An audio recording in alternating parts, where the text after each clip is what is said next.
శరీరంలో ఏర్పడే గడ్డల విషయంలో అంటే కొన్ని బినైన్ అంటాం, కొన్ని మాలిగ్నెంట్ అంటాం. సో వీటికి గల తేడా ఏంటి? క్యాన్సర్ కణాలు ఎందుకు అంత వేగంగా పెరుగుతాయి? బినైన్ అంటే స్ప్రెడ్ అయ్యే ఛాన్సెస్ లేదు. మా భాషలో ఓమా అంటాం, సిస్టడినోమా, ఫైబ్రోమా, లైపోమా. స్ప్రెడ్ అయ్యే అవకాశాలు ఉన్నాయంటే అది మాలిగ్నెంట్, దాన్ని కార్సినోమా అంటాము.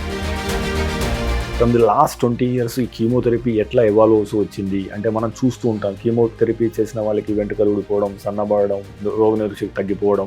అదొక బాంబు లాగా మీ క్యాన్సర్ సెల్ చచ్చిపోతుంది, మీ మంచి సెల్స్ చచ్చిపోతాయి. మీ మంచి సెల్స్ చచ్చిపోవడం వల్ల జుట్టు రాలిపోతుంది. CML అని ఒక జబ్బు, క్రానిక్ మైలాయిడ్ లుకీమియా, ఒక రకమైన బ్లడ్ క్యాన్సర్. TKI అంటాం, టైరోసిన్ కైనేజ్ ఇన్హిబిటర్, అదొక ట్యాబ్లెట్.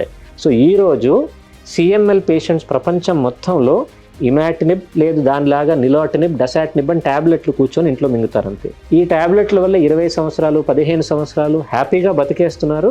అన్నిటికంటే ముఖ్యమైన ఏంటంటే 4-5 years సపోజ్ వాళ్ళు బాగానే ఉన్నారు ఆ ట్యాబ్లెట్ పైన అంటే ఆ ట్యాబ్లెట్లు కూడా మానేయచ్చు.